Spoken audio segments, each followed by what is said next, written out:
A dead 10-foot great white, killed by this territorial tight bite.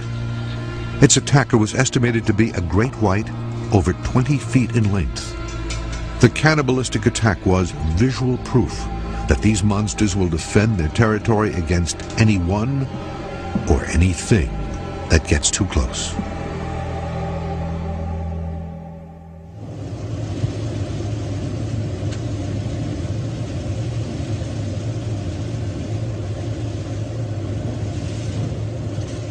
Storms are moving in along the coast of Cape Cod. We got a report that some big sharks been reported east-southeast of the southwest corner of Stellwagen Banks.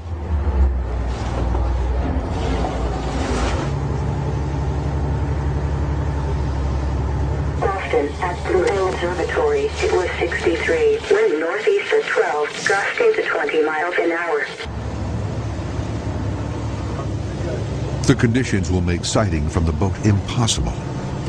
So a dive team is dispatched to see if they can get an underwater view. Judging from the Coast Guard flag, it's blowing about 15 to 20 northeast, which is probably the worst wind we could have for where we're going. Definitely not ideal.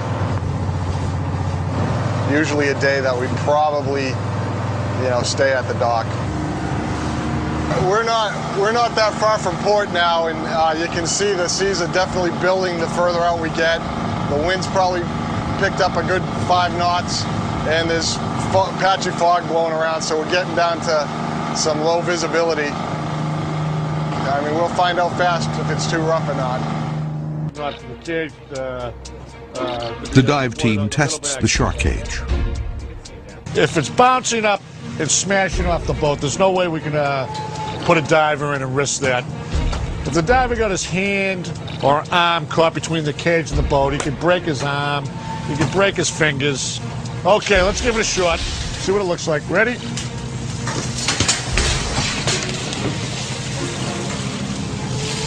See how the cage is shaking? Put a man in there, that'd be very dangerous. The team has no choice but to turn back. It's a little disappointing that we didn't get out there and get any sharks, but the weather just wasn't cooperating. The further we get out there, the more the wind picked up, the heavier the seas got, and it just was too dangerous to deploy the cage, and it would have been a really hard time spotting sharks in these weather conditions. So it's disappointing, but we know they're out there.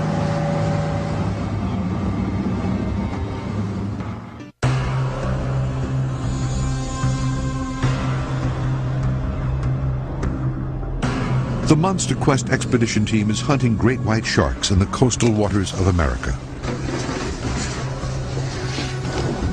and trying to determine why attacks on humans are on the rise. There are more attacks now than there were 20 years ago along the Pacific coast of North America.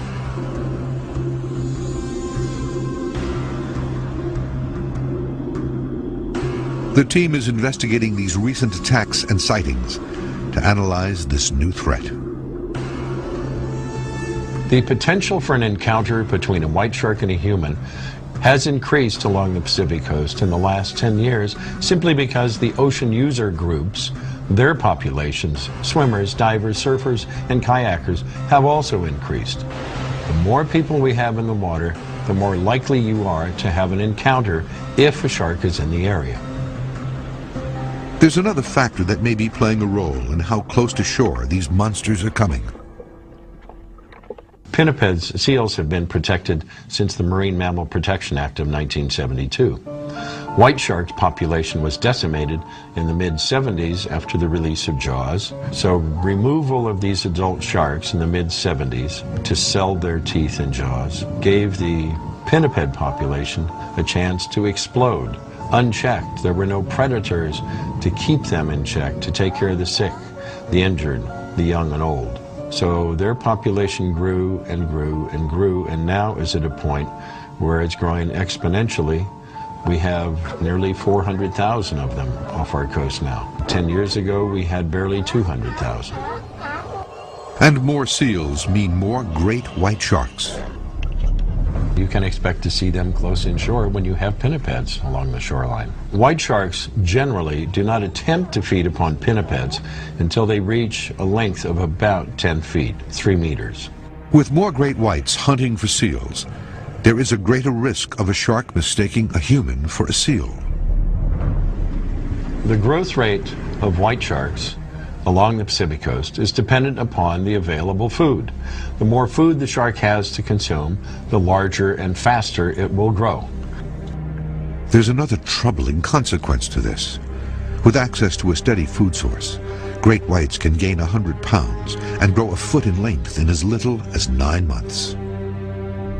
We have white sharks that have been reported this year that some people have said are in excess of 20 feet and as broad as a station wagon. Animals of that size probably are in the 19 to 20 foot range, and it's highly conceivable that their weight could exceed 5,000 pounds.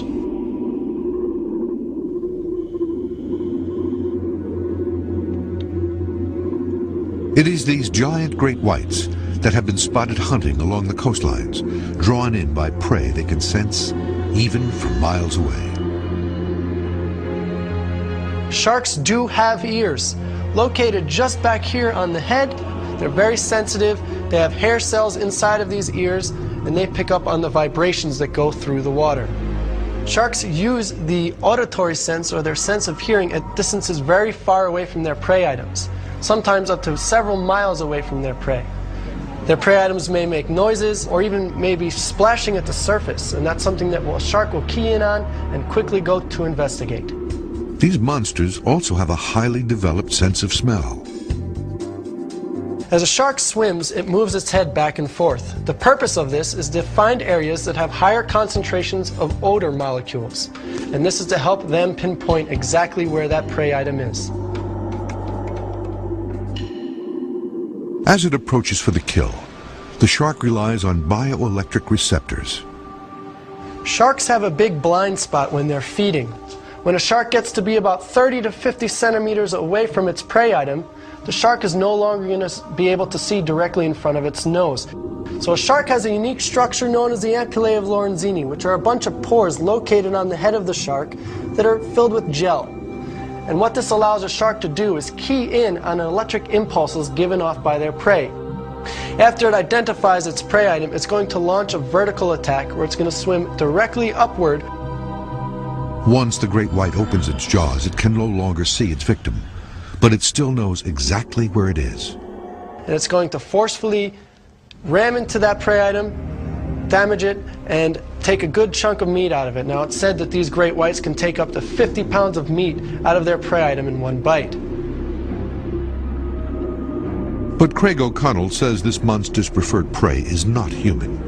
They're no more dangerous than any other predator. They are a lot bigger than most predators, but we have to understand that the marine ecosystem is their environment, and we have to respect that. The great white shark over the past several decades has been represented as a man-eater, and this trait as being a man-eater is highly inaccurate.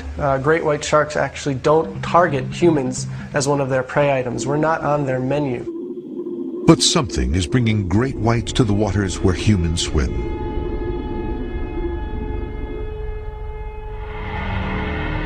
The big thing is about white sharks, we never go looking for them.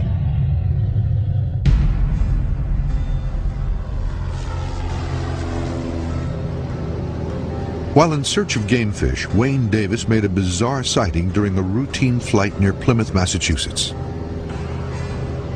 The most recent one was right on the beach, just northeast of the Chatham Airport. It was a day after kind of a big storm. The water was all murky brown and green. Big surf. So I whipped around, got my camera out, went back out and found him. He was right where I left him. Just outside the surf line, 200 or 300 yards. The massive predator was just off the beach with its victims in sight. Just south of this beach, not a mile, and the white shark was headed south, was a gang of surfers. I wouldn't want to have been a surfer there. If I had been a surfer down there and I knew that shark was there, I would have gotten out of the water.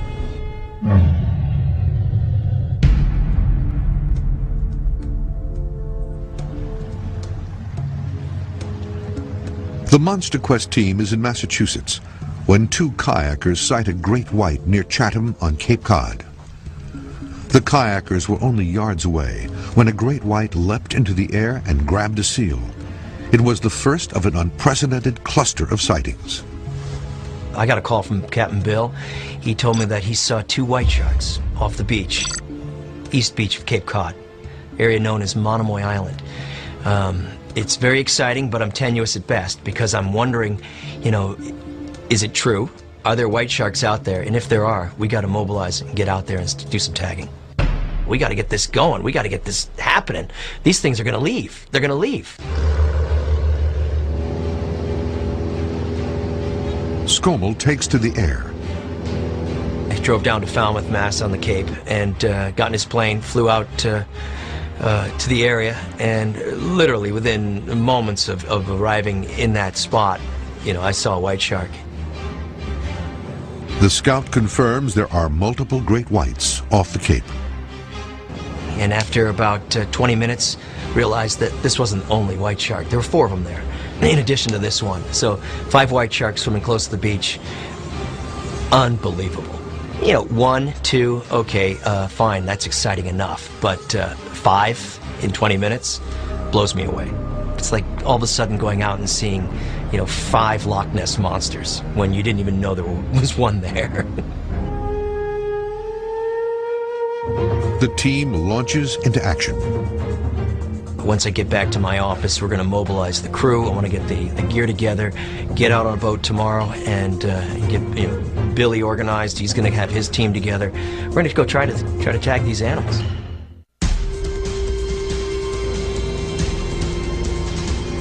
Monster Quest is investigating great white sharks along U.S. coastlines. Coastlines where these beasts seem to be attacking humans with increasing frequency. Man has feared these predators for centuries and the dangers that swim just offshore. When we look at the history of shark interactions with humans along the Pacific coast of North America, we can find interactions with coastal Indian tribes and sharks all the way from the lower parts of California, extending all the way up into British Columbia. Legends and tales of sharks tipping over canoes and eating the occupants are common. They even had prayers and offerings that they would make before swimming out on seal hunts in order to keep the sharks from attacking and killing them. One of the most frightening attacks in the Pacific occurred near Monterey, California in 1952. He was swimming with a friend when attacked by a white shark. Barry Wilson and Brookner Brady Jr. were swimming when Wilson was suddenly pulled under. Brady had a knife with him and began stabbing the monster. The shark thrashed around and the knife was dislodged from his hand, and the shark released Barry, and at that point 4 skin divers that Boston at Blue Hill Observatory, it was 63. Wind northeast at 12, gusting to 20 miles an hour. The conditions will make sighting from the boat impossible. So a dive team is dispatched to see if they can get an underwater view. Judging from the Coast Guard flag, it's blowing about 15 to 20 northeast, which is probably a dead 10-foot great white, killed by this territorial type bite. Its attacker was estimated to be a great white over 20 feet in length. The cannibalistic attack was visual proof that these monsters will defend their territory against anyone or anything that gets too close.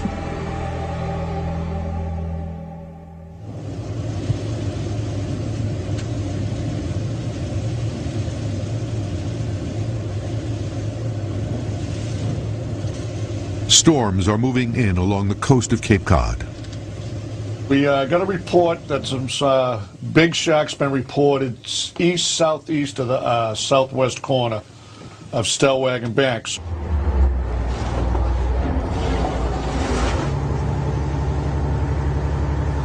the worst wind we could have for where we're going. Definitely not ideal. Usually a day that we'd probably, stay at the dock. We're not that far from port now, and you can see the seas are definitely building the further out we get. The wind's probably picked up a good 5 knots, and there's patchy fog blowing around, so we're getting down to some low visibility. I mean, we'll find out fast if it's too rough or not. The dive team tests the shark cage. If it's bouncing up and smashing off the boat, there's no way we can put a diver in and risk that. If the diver got his hand or arm caught between the cage and the boat, he could break his arm, he could break his fingers. Okay, let's give it a shot.